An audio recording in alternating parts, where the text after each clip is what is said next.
경험하는 온갖 고난과 딜레마는 시간과 물질의 부족에서 오는 것이 아니다. 우선순위를 잘못 선택해서 오는 것이다. 성경 말씀에서 가르쳐준 올바른 우선순위는 하나님을 첫 번째로 섬기고 내 가족과 이웃을 두 번째로 섬기며 세 번째 우리 자신을 두고 살아야 된다. 그렇게 살면 반드시 행복과 기쁨이 온다. 오늘 우리는 다시금 우리의 삶의 우선순위를 훈련받기 위하여 오늘 이 예배에 온 것입니다. 영적 훈련의 이 단순성은 필수 코스입니다. 단순성이 그분의 삶에서 그토록 중요한 것은 예수님이 이 땅에 인간의 모습을 입고 오신 이유가 우리에게 단순한 삶을 가르쳐주기 위하여 오신 것입니다. 예수님처럼 살면 가장 풍성하고 아름다운 삶을 살 수 있도록 보여주시면서 오신 것입니다. 예수님은 언제나 하나님을 중심에 두고 사셨습니다. 하나님에 대한 예수님의 투명함이 모든 것을 지배했습니다.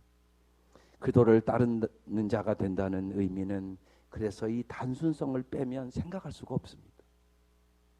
단순성을 유지하기 위하여 치러야 할 대가는 분명히 큰 거지만 복잡한 삶의 대가는 더 크다는 사실입니다. 마음이 나누인 복잡한 삶은 중심 대신 하나님과의 즐거운 교제, 모든 일을 하나님의 선하신 섭리에 비추어보는 믿음, 지속적인 평안, 주님의 능력으로 이 땅을 즐겁게 사는 능력을 다 빼앗아가 버립니다. 그러니까 하나님의 은혜를 누릴 수 없다는 얘기입니다. 한마디로 복잡한 삶은 예수님께서 주시겠다고 우리에게 약속하신 풍성한 삶을 누릴 수 없다는 것입니다. 개신교 종교개혁 500년이 오래됐습니다. 종교개혁은 단순을 얘기한 것입니다. 성경, 오직 은혜, 오직 믿음.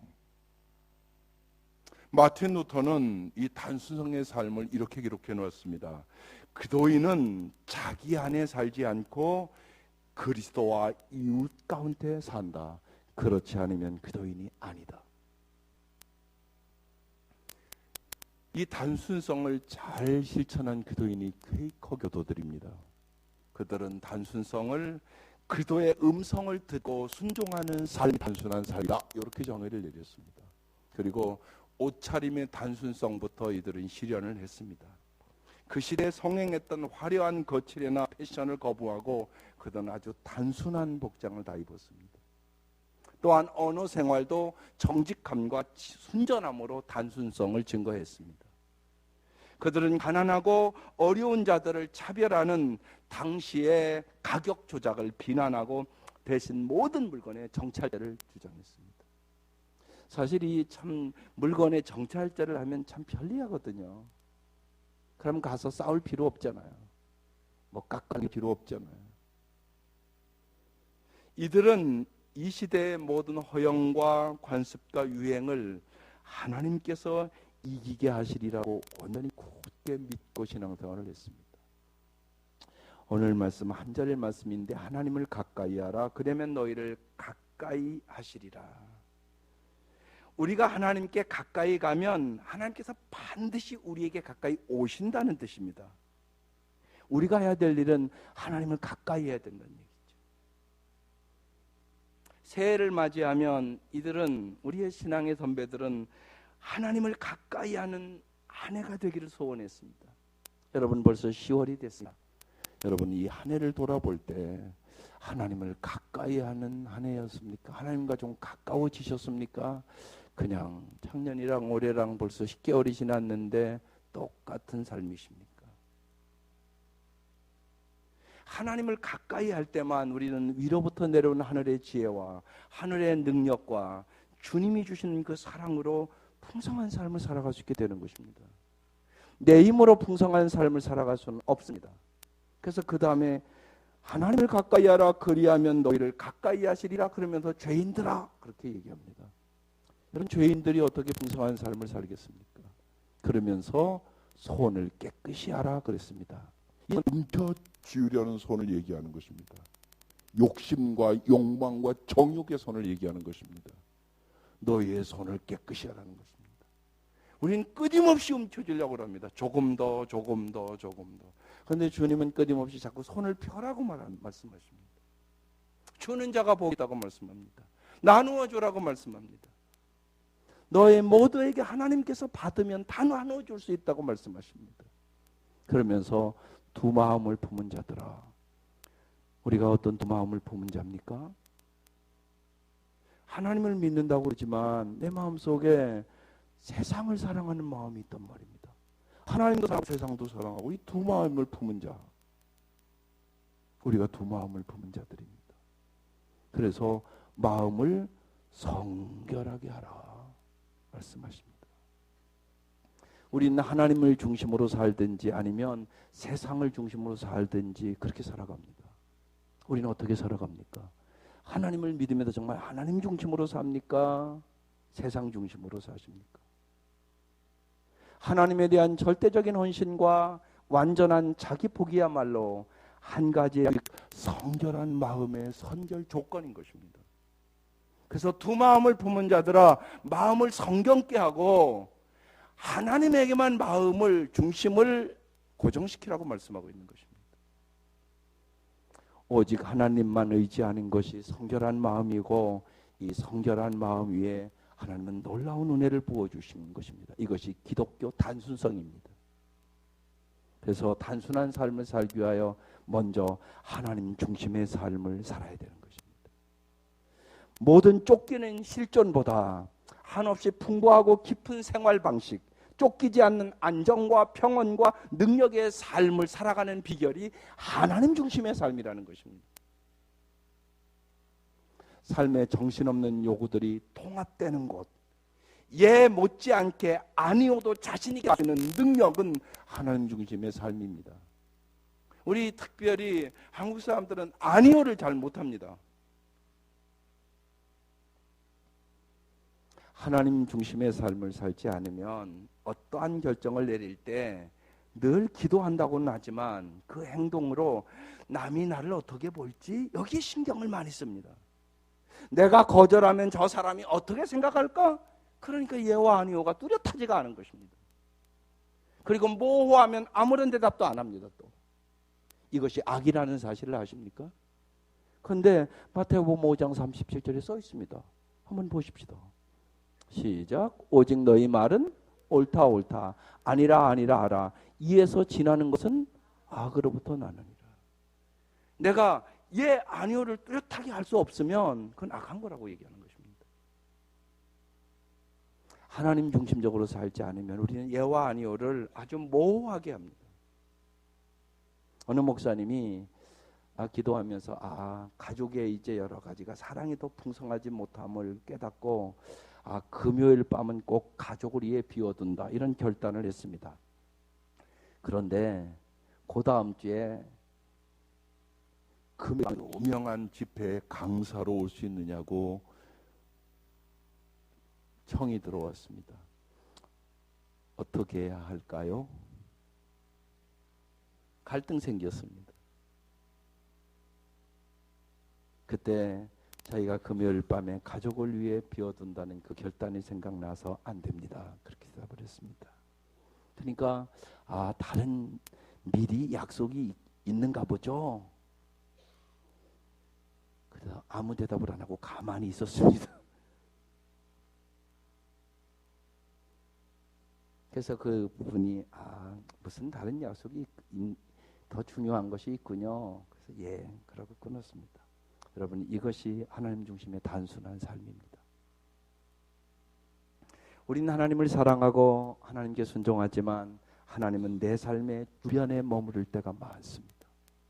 그리고 하나님이 내 삶의 중심이 아니라 나 필요할 때 내 어려울 때만 하나님을 찾습니다. 그건 하나님 중심의 삶이 아니옵니다.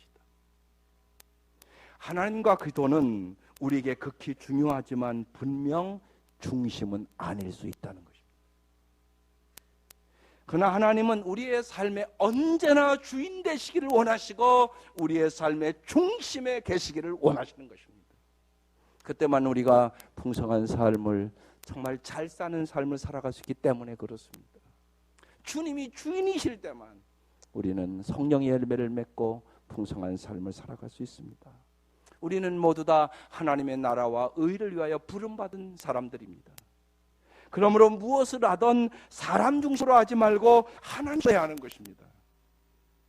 인간관계에서 발생하는 곤란한 문제들도 인간의 감정에 호소하기보다, 인간적인 방법으로 어떻게 처리하려고 하는 것보다 오직 하나님을 의지하는 것이 지혜로운 방법인 것입니다. 그래서 언제나 우리는 먼저 하나님 앞에 모든 것을 아뢰는 기도가 필요한 것입니다. 하나님을 인생의 중심에 두고 하나님의 사랑을 펼치기 위하여, 하나님의 정의를 실현하기 위하여 목숨을 바치는 사람들, 미친 듯이 하나님을 사랑하고 복음을 전했던 우리의 믿음의 선배들, 사도 바울과 같은 사람들이 있어서 오늘 우리가 이 자리에 앉아 있는 것입니다.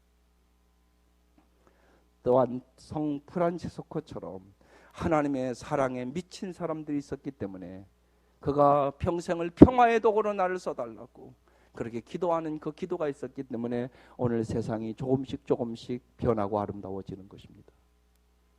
하나님은 오늘도 이런 사람을 찾는 것입니다. 온전히 하나님 중심으로 살아가는 삶. 그러면 하나님 중심의 삶을 방해하는 것이 여러분 무엇입니까? 그것이 자아 중심의 삶입니다. 하나님, 우리가 자아 중심의 삶에서 진실로 해방되기를 원합니다. 우리는 우리 자신의 자아를 포기하지 않고 더 많은 헌신, 더 많은 봉사를 위하여 우리 자신을 희생시킵니다. 그러면서 하나님께 자신을 드린다고 말합니다. 그러나 사실은 우리는 많은 헌신과 희생 이전에 자기 집착과 자아 숭배에서 해방돼야 합니다. 깊이 보면 하나님의 영광이라고 그러지만 아니엇이다. 자기 영광을 구할 때가 많단 말입니다. 그래서 섭섭해하고 고집부리고 교만하고 그렇습니다. 우리 모두 내면에는 수많은 자아가 뭉쳐져 있습니다. 자아가 참 종류가 많습니다. 소심한 자, 용감한 자, 사업상의 자, 부모로서의 자, 종교적인 자, 문학적인 자, 활동적인 자 등등. 이 모든 자아는 아주 거칠고 억센 자아입니다. 그들은 협상도 타협도 모릅니다. 뭐 이단은 말할 것도 없습니다. 요만치도 타협이 없습니다. 저마다 자신의 기득권을 확보하려고 아주 소리치고 아우성 치는 것이 자아입니다. 그래서 우리 모두가 자존심이 안 그런 것 같지만 많이 강합니다. 예를 들어 오늘 저녁은 내가 쇼팽의 음악을 들으며 조용한 시간을 좀 지내야 되겠다 이렇게 결정을 내리면 사업상의 자아는 너 소중한 시간을 낭비하고 있어 이렇게 얘기합니다. 활동적인 자아는 무슨 조용한 시간이냐, 할 일이 그렇게 많은데 빨리 활동해야지 그럽니다. 종교적인 자아는 야 성경 공부하고 기도해야지 무슨 음악을 듣냐 이렇게 얘기합니다. 여러분, 자아중심적인 삶은 끊임없는 문제의 연속입니다. 그래서 섭섭한 일을 만들고 교만을 만들고 고집을 만들어냅니다. 그러나 하나님 중심의 삶은 언제나 희망과 기쁨과 사랑과 감사의 삶을 살게 합니다. 이런 것이 없으면 그것은 자아 중심의 삶이기 때문에 없는 것입니다. 잘 분별해야 됩니다. 이게 하나님의 중심의 삶인가 자아 중심의 삶인가. 나타나는 현상을 보면 뚜렷합니다. 내가 섭섭하다, 이거 자아 중심의 삶을 살았다는 증거입니다. 그러니까 신앙생활 하다가 섭섭함 있습니까 없습니까? 예, 죄송합니다. 목사한테 섭섭한 사람 오늘 다 풀고 가실 수 있기를 바랍니다. 있습니다. 왜 없겠습니다. 미안합니다. 제가 부족한 걸 어떡합니까? 그냥 있는 그대로 지난주처럼 사랑해 주십시오. 목회자 코너에 쓰지 않았습니까? 제가 그렇게 좀 사랑해 달라고. 저도 그렇게 사랑하려고 결심하며 그거 쓰는 겁니다. 기도 10번도 더 합니다. 하나님, 우리 성도들 있는 그대로 내가 사랑할 수 있는 능력이 없습니다. 정말 사랑하게 해주십시오. 눈물로 기도하며 쓰는 겁니다. 잘 안 돼서 내 자아가 너무 강하단 말이에요. 내 자아가. 여러분, 예배라는 것은 내 자아를 죽이는 것입니다. 그것이 예배예요. 우리가 내 자아가 죽을 때 우리는 아름다운 삶을 살아가게 되는 것입니다. 우리의 삶이 자아 중심일 때 우리의 삶은 성장이 되지 않습니다. 빌딩의 회전문과 같이 돌아가기는 돌아가요. 그런데 똑같은 축을 계속적으로 회전만 하는 것입니다. 신앙생활을 그렇게 할 수밖에 없는 것입니다. 자아가 강한 사람은, 자아가 깨어지지 않으면 신앙이 절대로 성장할 수 없습니다. 예수의 마음을 가질 수가 없습니다. 그러나 우리의 자아가 하나님 중심이 될 때 우리의 삶에는 정말로 주님을 닮아가는 성장과 발전이 있습니다. 자아 중심의 삶에서 벗어나는 유일한 길이 그래서 하나님 중심의 삶을 살아가는 것입니다. 나에게 소중한 것이 아닌 하나님께 소중한 것이 무엇인가 물어보는 것입니다. 여러분, 나에게 소중한 것과 하나님의 소중한 것이 다릅니다. 하나님의 생각은 나의 생각보다 너무나 높고 깊습니다. 하나님 중심이 되면 우리의 많은 자아를 하나님이 통합하고 지배합니다. 하나님 중심의 예와 아니오를 따라 소수의 의견이 진정되기 시작합니다. 내주하시는 성령님께서 우리의 수많은 자아를 잠잠케 하시기에 우리의 삶의 균형과 평강을 누리는 삶을 살아가게 되는 것입니다. 그게 성령님이 하시는 일입니다. 이때 우리는 여러분이 금방 읽은 오직 너희 말은 옳다 옳다 아니라 아니라 하라 이에서 지나는 것은 아로니라 이 예수님의 말씀의 의미를 깊이 깨닫게 됩니다. 하나님 중심에서 살면 우리의 생각과 결정이 하나님으로부터 흘러나오는 것을 경험합니다. 우리가 하나님의 생각을 알게 되면 우리는 자신 있게 예 또는 아니오라고 명확하게 얘기할 수 있단 말입니다. 하나님의 인도하심을 따라 살아가는 것이 생명의 길이요, 축복의 길이요, 진리의 길이요, 하나님과 사랑을 나누는 깊은 교제의 삶임을 경험하고 내 영혼이 만족이 있습니다. 이러한 삶에 있어서 가장 큰 방해물이 자아 중심의 계획입니다. 우리는 많은 경우 내가 계획 세워놓고 하나님 도와달라고 자꾸 그럽니다. 그건 하나님을 주인으로 인정하는 삶이 아닙니다. 계획부터 하나님 앞에 물어보셔야 되는 것입니다. 내 인생의 주권자가 하나님이시기 때문에 그렇습니다. 내가 자아 중심의 계획을 하게 되면 하나님이 나의 삶에 역사하시는 것을 내가 맡게 되는 것입니다. 다름이 없습니다. 그래서 내 힘으로 하다가 전방하고 좌절하고 낙심하게 되는 것입니다. 우리의 공동체의 모임도 마찬가지입니다. 여러분, 목장이나 교회 여러 가지 모임에 나 중심적으로 보지 말고 하나님의 중심으로 보는 훈련을 하셔야 되는 것입니다. 언제나 하나님의 관점으로 보는 것, 이게 신앙훈련입니다. 하나님이 어떤 일을 이루어가고 계신가? 그분이 원하시는 것이 무엇인가? 내가 설정한 규칙을 지키는 것보다 하나님이 나를 어떻게 보고 계시는가를 물어보는 것입니다. 예를 들어 보십시다. 여러분, 목장에 아주 성격이 아주 까칠하고 아주 빼쪽하고 아주 말도 많고 하여튼 자꾸 사람들과 싸우고 이런 사람들이 여러분 목장에 왔습니다. 그럼 목자 목녀 여러분 어떻게 그 사람을 봐야 됩니까? 할렐루야입니까? 할렐루야입니까? 아이고 저런 사람 목장 와서 큰일 났다. 그런 태도입니까? 여러분 목자 목녀들 어떤 태도입니까? 여러분 분명히 우리의 시선을 바꾸셔야 됩니다. 하나님 그럼 어떻게 보겠습니까? 하나님이 그 사람 거기 보낸 겁니다.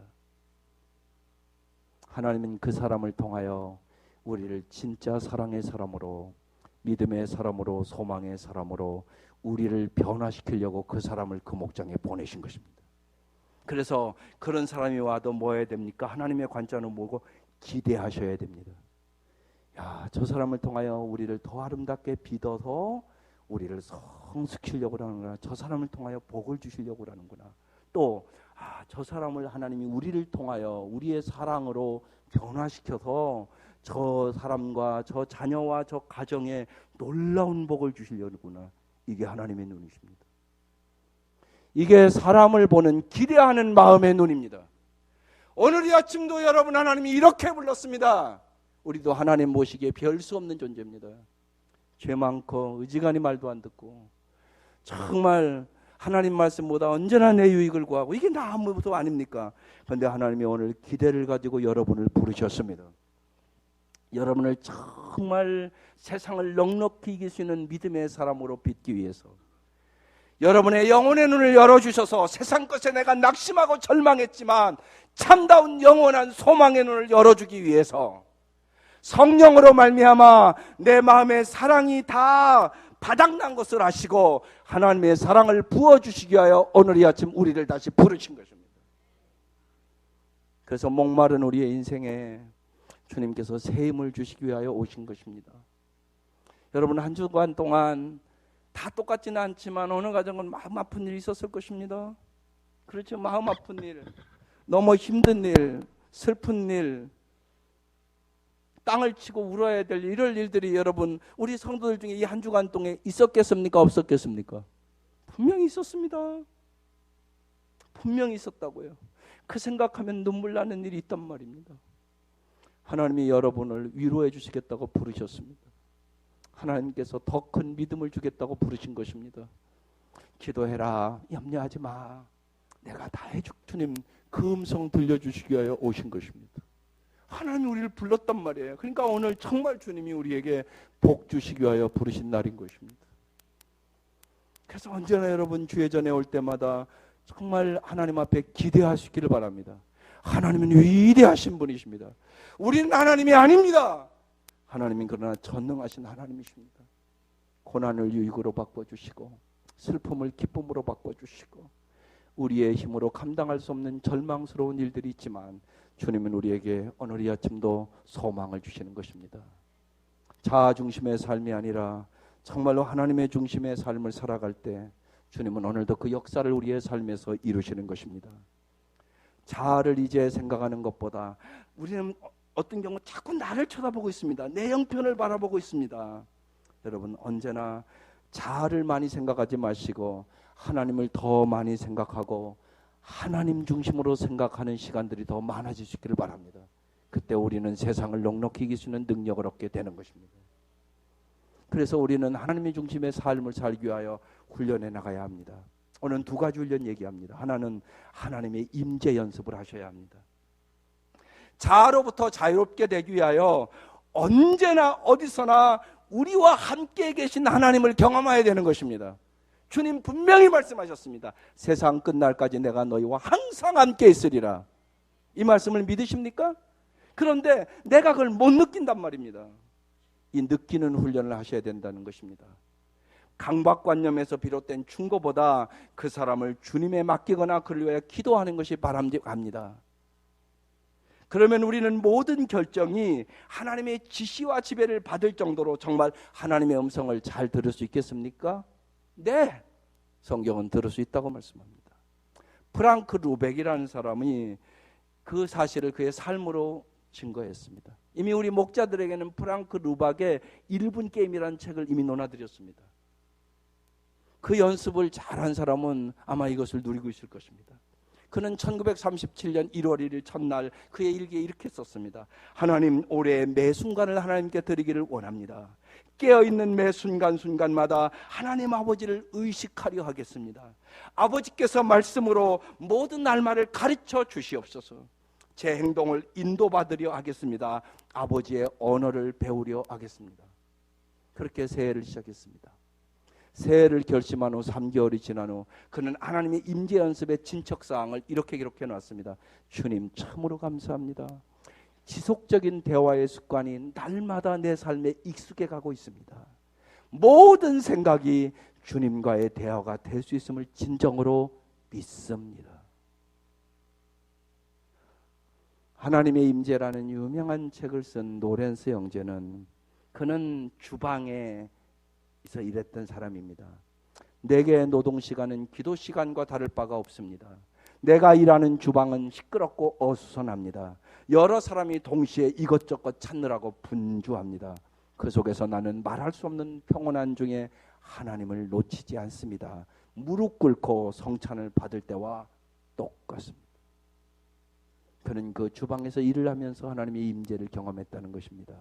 모든 생각과 모든 결정, 모든 행동이 뿌리인 하나님에게서 나오는 것을 느낍니다. 우리도 가능하다는 것입니다. 깨어있는 매 순간 자신을 하나님의 임재 가운데 열어놓는 기도를 하면 됩니다. 그래서 사도 바울은 데살로니가전서 5장 17절 여러분이 잘 아는 대로 뭐라고 말씀합니까? 쉬지 말고 기도하라. 이게 그냥 앉아서 항상 기도만 하는 얘기입니까? 그런 의미가 아니란 말입니다. 여러분의 삶에 언제나 주님을 의식하고 초청하라는 말씀입니다.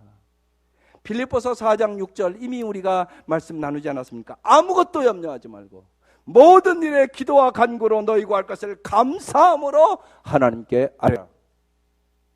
많은 부모들이 한결같이 애들이 뭐해? 우리 엄마 좀 뭘 안 했으면 좋겠다? 잔소리를 안 했으면 좋겠다. 그게 애들의 한결같은 소원입니다. 염려해서 잔소리하는 거 알고 있습니다. 그러나 하나님은 그렇게 말씀하지 않았습니다. 염려하지 말고 기도하라고 말씀하십니다. 기도하는 부모들 되시기를 바랍니다. 잔소리하지 말고 기도하는 부모가 그 아이를 아름답게 만듭니다. 로마서 8장 14절에도 무릇 하나님의 영으로 인도함을 받는 사람은 곧 하나님의 아들이라고 얘기합니다. 우리는 순간순간 하나님에 대한 생각으로 채우고 하루를 살려고 시도해 본 적이 있어야 되는 것입니다. 정산적인 활동을 쉬어야 된다는 말씀이 아니올시다. 모든 활동 속에 하나님을 모시고 그분의 빛을 불어 넣어야 된다는 것입니다. 하루 일과가 진행되는 동안 만나는 사람에게 기도의 불빛을 비추려고 애써야 되는 것입니다. 가족 한 사람을 위하여 기도의 빛 가운데 올려드리셔야 됩니다. 오늘 가족을 위해서는 다 기도하셨습니까? 그 정도는 하셔야 되지 않겠습니까? 부모로서 자녀가 잘 되기를 원하면 첫째, 둘째, 셋째, 넷째 주님 앞에 올려드립니다. 주님이 이 아이들 잘 오늘 예배 드릴 수 있도록 도와주십시오. 여러분 그런 게 있어야 되지 않겠습니까? 여러분이 올려드리지 않으면 예수 그리스도의 빛이 그 아이에게 비춰올 수가 없습니다. 직장에 만나는 사람에게 주님의 기쁨이 그들에게 임하기를 기도하셔야 합니다. 상처받은 듯 보이는 사람에게 위로를, 지쳐 보이는 사람에게 격려를, 냉랭해 보이는 이들에게 도전을 주시도록 각각의 상황 속에 기도를 모셔드려야 하는 것입니다. 요새 저는 이런 기도를 합니다. 내 마음에 우울이 오면 생각합니다. 아, 우리 교인에게 우울한 사람이 누굴까? 그럼 생각납니다. 그럼 그 사람을 위해 기도합니다. 하나님, 내가 외롭습니다. 우리 성도들 중에 외로운 사람이 누굴까요? 그럼 생각나는 이름이 있습니다. 그래서 내가 외로울 때 외로운 사람을 위하여 기도합니다. 내 마음에 슬픔이 오고 그림이 올 때면 또 생각합니다. 지금 그리워하고 슬퍼하는 사람이 누굴까? 그럼 생각납니다. 그 사람을 위하여 기도합니다.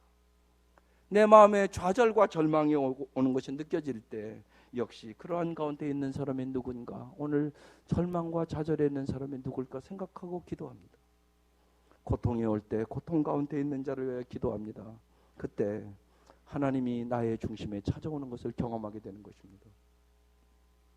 프랑크 루박이 가르친 1분 게임. 왜 그 책이 1분 게임이라고 그런 줄 아십니까? 게임은 애들이 좋아합니까? 싫어합니까?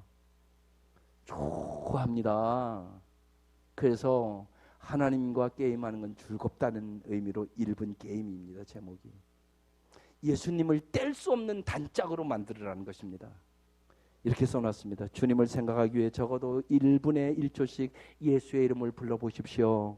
하던 일을 멈추거나 다른 일을 잊어버리지 않더라도 얼마든지 우리의 모든 일과 생각과 말에 예수님을 초대할 수 있습니다.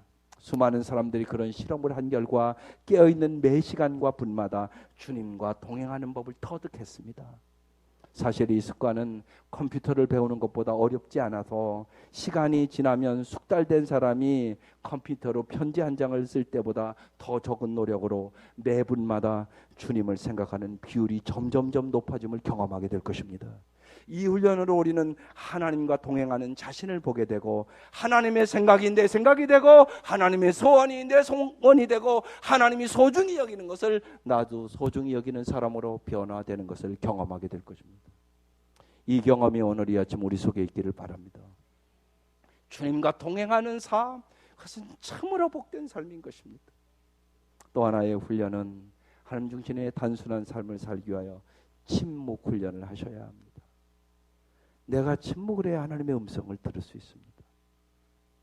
웨인 오츠는 소란한 마음에 침묵을 가꾸라, 그 자기의 책에서 침묵은 나의 세계의 천성적인 것은 아닙니다. 침묵은 당신의 세계에서도 이방인일 소지가 높습니다.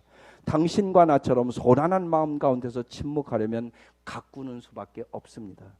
침묵을 아끼고 소중히 여기며 열심히 보살필 때 당신은 소란한 마음 가운데 침묵을 가꿀 수 있습니다. 침묵을 꼭 가꾸셔야 합니다. 침묵을 가꾸면 기적이 일어납니다. 침묵을 가꾸면 하나님의 능력으로 들어가는 법을 배우게 됩니다. 여러분, 우리는 하나님의 능력을 얻어야 승리할 수 있습니다. 내 힘으로는 절대로 자아도 벗어날 수가 없습니다.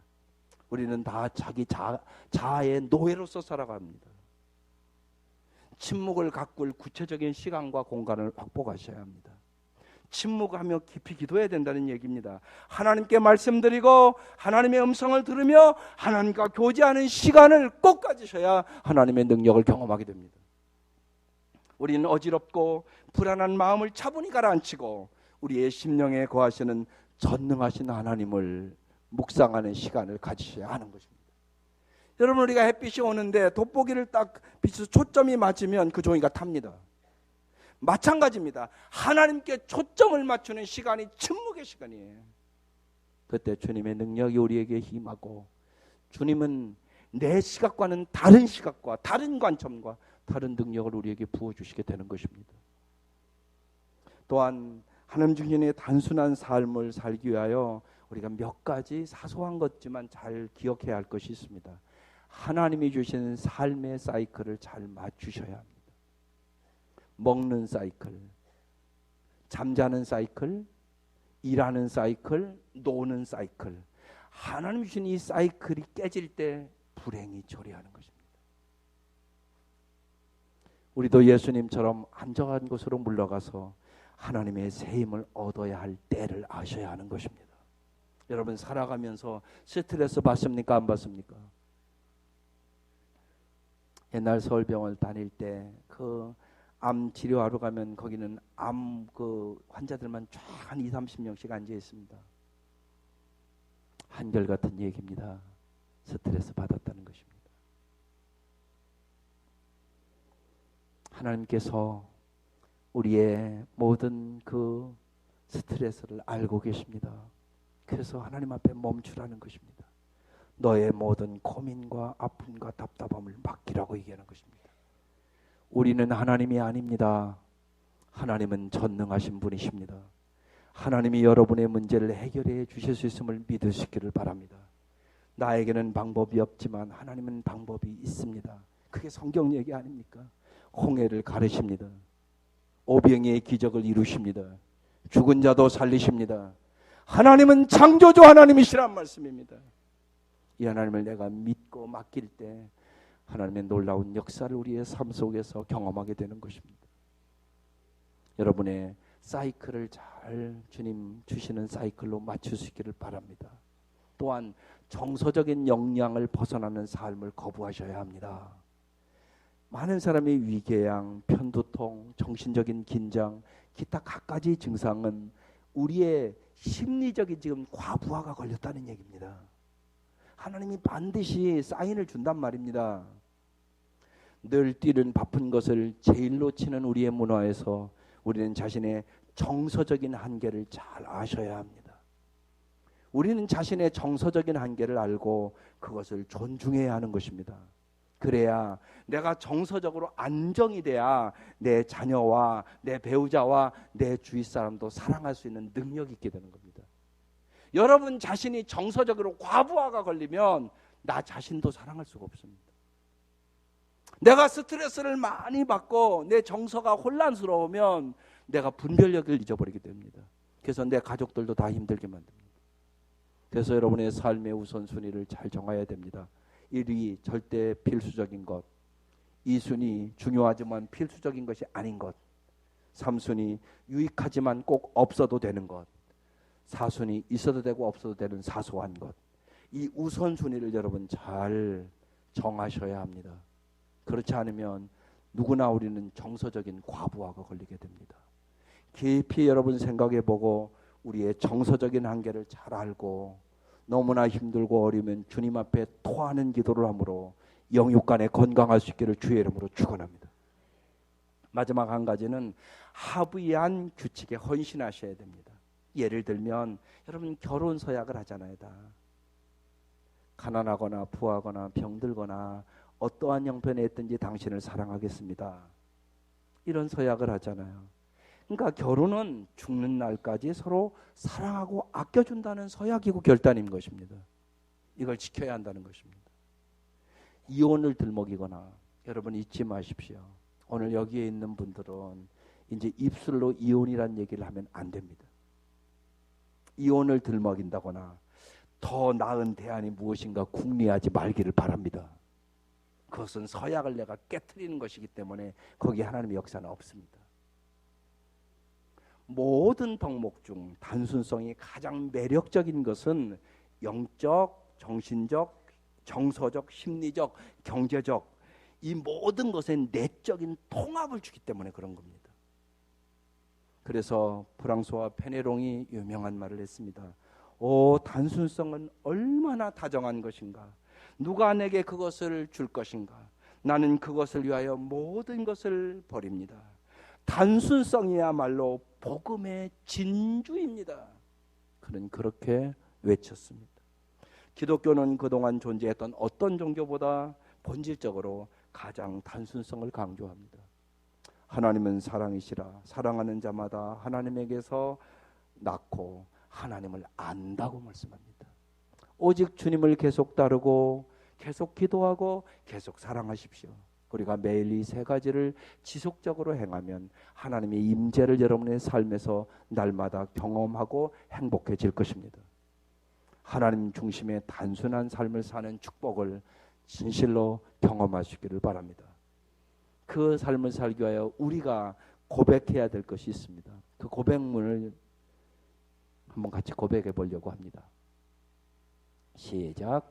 나는 그도께서 내 삶의 모든 영역에서 실제적인 우선권을 드릴 것을 약속하면서 나의 삶과 운명을 그도에게 헌신합니다. 이 고백이 여러분의 고백 될 수 있기를 주의 이름으로 축원합니다. 기도드리겠습니다.